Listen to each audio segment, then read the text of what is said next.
11th and 12th arts classes में आपका स्वागत है। बच्चों के विशेष मांग पर मैं आप लोगों को महाभारत से संबंधित कुछ प्रश्नों को हल करने जा रहा हूं। आप हमें अगर विभिन्न प्रश्नों की मांग करना चाहते हैं तो आप हमें कमेंट करें। कमेंट के माध्यम से अगर आप मांग करते हैं तो हम हर संभव आपके मांगों को पूरा करने का कोशिश करूंगा। बच्चों का मांग था राजा शांतनु के बारे में बताया जाए। हस्तिनापुर के शासक थे राजा शांतनु। मैंने आपको एक वीडियो में बताया था भरत के बारे में। शांतनु एक दिन शिकार खेलने जाते हैं आपको नदी के किनारे, और शिकार पर नजर होती है। आपको शिकार इसके सामने होता है, लेकिन इतने में गंगा नदी से एक आपको सुंदर सी लड़की निकलती है जिनका नाम होता है गंगा। इसके ऊपर नजर पड़ने की वजह से राजा शांतनु शिकार न खेल करके मुलाकात करते हैं आपको गंगा से, और गंगा से आपको मुलाकात के दौरान विवाह का प्रस्ताव रख देते हैं। दोनों में वार्तालाप होती है। वार्तालाप के दौरान जो आपको ये जब विवाह का प्रस्ताव रखते हैं तो ये आपको बोल बैठती है, हम आपको अगले दिन आएंगे, आपसे मुलाकात करेंगे। जब अगले दिन आती है तो मुलाकात होता है, ये भी वहां पहुंचे रहते हैं, और आपको एक शर्त के आधार पर शादी कर लेती है गंगा। और शर्त होता, शादी के बाद मैं अगर कुछ भी करूं तो आप हमें बाधा नहीं डालेंगे, आप मेरे कामों में रुकावट नहीं बनेंगे। जिस वजह से दोनों के बीच शादी होता है। खुशी खुशी परिवार चलता है। गंगा माँ बनने वाली होती है, माँ भी बनती है, एक बेटा को भी जन्म देती है। पूरे राज्य में एक अच्छे राजा होने की वजह से पूरे राज्य की जनता इससे खुश रहते हैं, और आपको जब पुत्र होता है इनको तो पूरे प्रजाओं में एक खुशी का माहौल छा जाता है। लेकिन गंगा उस पुत्र को उठाकर ले जाकर नदी में फेंक देती है। राजा रोकने की कोशिश करते हैं, लेकिन याद आता है कि मैंने यानी गंगा ने एक शर्त रखी थी और मैंने उस शर्त को स्वीकार किया था, जिस वजह से राजा शांतनु उन्हें रोक नहीं पाते हैं और गंगा नदी में फेंक देती है अपने पुत्र को। इसी तरीका से पूरे राज्य में इसकी जब सूचना मिलती है, जानकारी मिलती है, पूरे राज्य की जनता चिंता में पड़ जाते हैं। पहला पुत्र को फेंकने के बाद गंगा ने दूसरे पुत्र को भी फेंक दी, गंगा ने तीसरे पुत्र को फेंक दी, चौथे को फेंक दी। इस तरह से 7 पुत्रों को गंगा ने नदी में फेंक देती है। 7 पुत्रों को फेंकने की वजह से राजा बहुत ज्यादा चिंतित रहने लगते हैं, और राजा जब चिंतित रहते हैं तो पूरे राज्य की प्रजा भी चिंतित रहते हैं। जब 8वां पुत्र को गंगा फेंकने जाती है तो आपको राजा शांतनु रोक देते हैं, जिस वजह से गंगा 8वां पुत्र को लेकर नदी में समा जाती है। क्यों? क्योंकि आपने देखा राजा शांतनु से गंगा ने एक शर्त के आधार पर शादी की थी, आप बाधा बनिएगा, मैं आपके साथ नहीं रहूंगी। बाधा बनी और गंगा अपने पुत्रों को लेकर चली गई। कुछ समय के बाद राजा शांतनु को खबर होता है कि गंगा को किसी ने बांध दिया है, अर्थात नदी को 2 भागों में आपको पानी को बीच में बाधा देने की वजह से पानी रुक चुकी है। तो राजा शांतनु वहां पहुंचते हैं तो गंगा आपको प्रकट होती है, और गंगा वो जो 8वें पुत्र को लेकर चले गई थी वो आपको गंगा जो है ना राजा शांतनु के हवाले कर देती है, और उसका नाम होता है देवव्रत। देवव्रत को पाकर के देख करके गंगा आपको फिर विलुप्त हो जाती है, और देवव्रत को पाकर के राजा शांतनु बहुत खुश होते हैं। और ये उस समय में इनको धनुष विद्या का ज्ञान आपको प्राप्त हो चुका होता है, और जब वो लेकर के राजा शांतनु अपने आवास पहुंचते हैं तो पूरे राज्य में एक प्रकार से खुशहाली का माहौल होता है। लेकिन आपको कुछ समय उपरांत एक दिन आपको राजा शांतनु फिर जाते हैं शिकार खेलने के लिए। जब शिकार खेलने जाते हैं तो अब की बार उनको मैंने आपको एक अध्याय अर्थात मैंने एक वीडियो में बताया था कि मत्स्यगंधा कैसे सत्यवती बनी थी।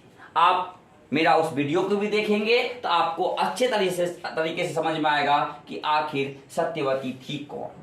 तो सत्यवती जो पहले आपको मत्स्यगंधा हुआ करती थी वो आपको नाव चला रही थी, क्योंकि मछुआरे की पुत्री बनी हुई थी, जिस वजह से नाव चलाने के दौरान राजा शांतनु जब उस शिकार खेलने के दौरान आपको पहुंचते हैं नदी के किनारे, अर्थात जंगल में, तो अकेली लड़की को देख करके अर्थात सोचने लगते हैं कि आखिर ये लड़की कौन है, क्योंकि उन्हें सत्यवती का सुगंध ने खींच लिया था अपनी ओर। क्योंकि आप जान रहे हैं, आप मेरा उस वीडियो को भी देखें जिसमें कि मैंने मत्स्यगंधा के जन्म के रहस्यों को बताया था। तो ये जब आपको उसके सुगंध को आपको सूंघते सूंघते पहुंच चुके थे, जिस वजह से शिकार खेलने के लेकर गए थे, तो आपको सत्यवती से नाम पता पूछते हैं तो सत्यवती बता देती है। और सत्यवती जब बताती है तो राजा शांतनु को इससे प्यार हो जाता है। राजा शांतनु चाहते हैं मैं इसको पत्नी बना लूं, इसलिए ये इसके घर पुनः पहुंच जाते हैं अगले दिन।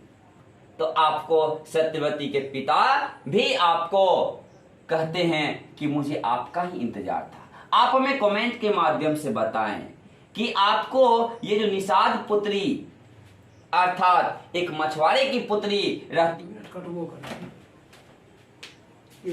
आप हमें बताएं कि सत्यवती किनकी पुत्री थी, यानी सत्यवती के पिता का नाम बताएं। जब इनके पिता से मुलाकात होता राजा शांतनु का, शादी की सारी बातें तय हो जाती है, लेकिन सत्यवती के पिता कहते हैं कि हमारी पुत्री के जो पुत्र होंगे वही शासक बनेंगे। लेकिन ऐसा बात है नहीं, क्योंकि राजा शांतनु का एक बेटा पहले से देवव्रत है और जिससे कि राजा शांतनु बहुत प्यार करते थे। शादी नहीं होने की वजह से राजा शांतनु वापस चले जाते हैं अर्थात, लेकिन सत्यवती से ये प्रेम कर बैठे थे अर्थात इसे भुला नहीं सकते हैं, इस वजह से चिंता में पड़ जाते हैं राजा शांतनु। और जब ये बात की जानकारी इसके पुत्र देवव्रत को पड़ता है तो देवव्रत पहुंच जाते हैं सत्यवती के पास और आपको शादी की बात कर बैठते हैं। लेकिन सत्यवती भी तैयार पुनः नहीं होती है, यही बात कह के टालती है कि तुम बनोगे शासक तो फिर हमारा पुत्र कैसे आपको उत्तराधिकारी बन पाएंगे राजा शांतनु का। तो ये उनको देवव्रत वचन देते हैं कि मैं आपको शासक नहीं बनूंगा, लेकिन सत्यवती इस बात को मानने से इनकार करती है। लेकिन फिर भी सत्यवती ये भी बात कहती है कि तुम्हारे पुत्र जो होगा हमारे पुत्र के पुत्र से बड़ा होगा, फिर भी शासक तो तुम्हारा पुत्र ही बनेगा ना। इस पे आवेश में आकर देवव्रत कह बैठते हैं पिता की खुशी के लिए कि आप मेरे पिता से शादी कर लें, मैं प्रतिज्ञा लेता हूं, मैं सौगंध खाता हूं कि जीवन भर विवाह करूंगा ही नहीं। ऐसा भीषण प्रतिज्ञा आपको पहली बार कोई ऐसी व्यक्ति लेते हैं अपने पिता की खुशी के लिए, इसलिए इसको हम लोग कह सकते हैं भीष्म। भीषण प्रतिज्ञा लेने की वजह से जब आपको ऐसी प्रतिज्ञा ले लेते हैं, इसके पिता वहां पहुंच जाते हैं, पिता मना करते हैं, तब तक में तो प्रतिज्ञा ले चुके होते हैं, इसलिए इसके पिता ने इन्हें आपको आजीवन अर्थात इच्छा मृत्यु का वरदान दे देते हैं। इच्छा मृत्यु का वरदान पा करके भीष्म लेकिन आपको शादी न करने का कसम तो खा चुके होते हैं।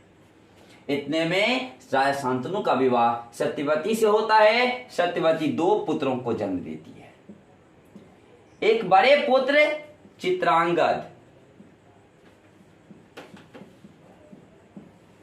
और उनसे एक छोटा पुत्र होता है जिसका नाम आपको विचित्र वीर्य रखा जाता है। चित्रांगद एक युद्ध में मारा चला जाता है, लेकिन विचित्रवीर्य बीमार रहने की वजह से आपको जब ये मर जाता है तो यही आपको उत्तराधिकारी बनने अर्थात शासक बनेंगे। ऐसी हालात में आपको ये बीमार रहता था, इससे इसका शादी होगा तब न अगला वंश बढ़ेगा। क्योंकि आप भी जान रहे हैं कि राजा शांतनु का जो अगला वंश यानी अगला उत्तराधिकारी होगा चित्रांगद तो चला गया, भीष्म तो शादी करेंगे नहीं, तो बचे कौन? विचित्रवीर्य। विचित्रवीर्य बार बार बीमार रहते थे। तो ऐसी स्थिति में आप उत्तर प्रदेश में काशी का नाम सुने होंगे। काशी की राजकुमारी से विवाह आपको इसी घराने में हुआ करता था, लेकिन अब की बार काशी की जो राजकुमारी थी, एक राजकुमारी का नाम था आपको अंबा। अंबा से छोटी बहन थी अंबिका और अंबिका से छोटी बहन थी अंबालिका।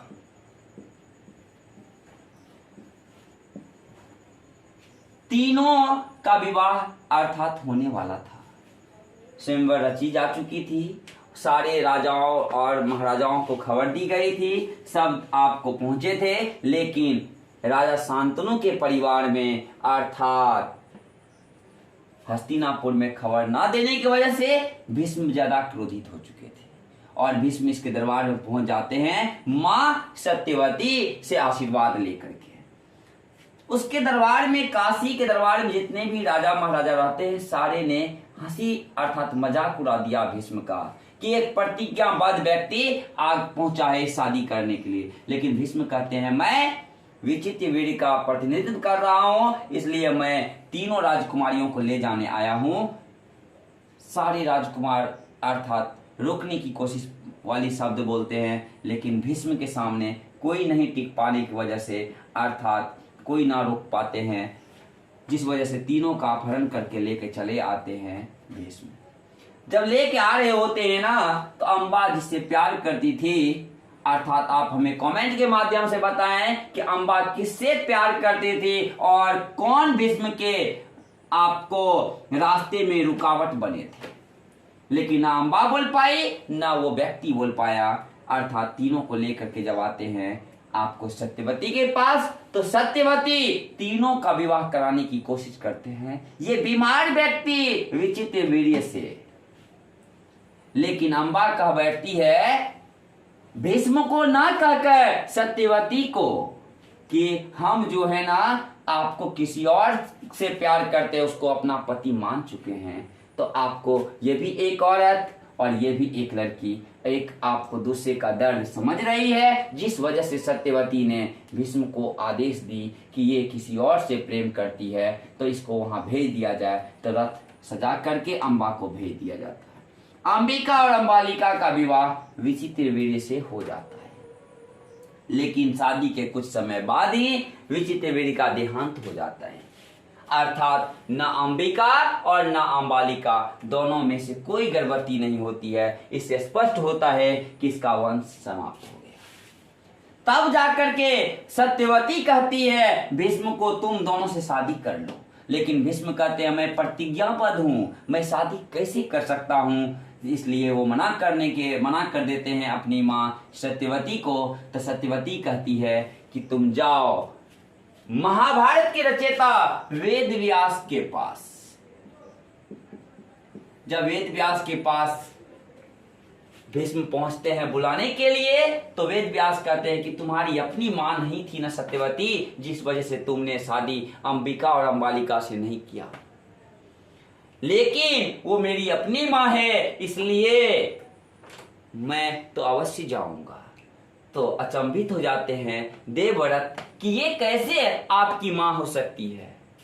आप हमारे पिछले वीडियो में देखें कि किस प्रकार से सत्यवती से पहले जब मत्स्यगंधा थी, तो मत्स्यगंधा ने वेदव्यास को जन्म दी थी। जब वेदव्यास पहुंचते हैं, आप हमारे अगले वीडियो में देखेंगे कि वेदव्यास जब पहुंचते हैं सत्यवती के पास, तो किस प्रकार से सत्यवती के कहने पर वेदव्यास के आशीर्वाद से विचित्र वीर्य की दो पत्नियां अंबिका और अंबालिका से आपको पुत्र की प्राप्ति होती।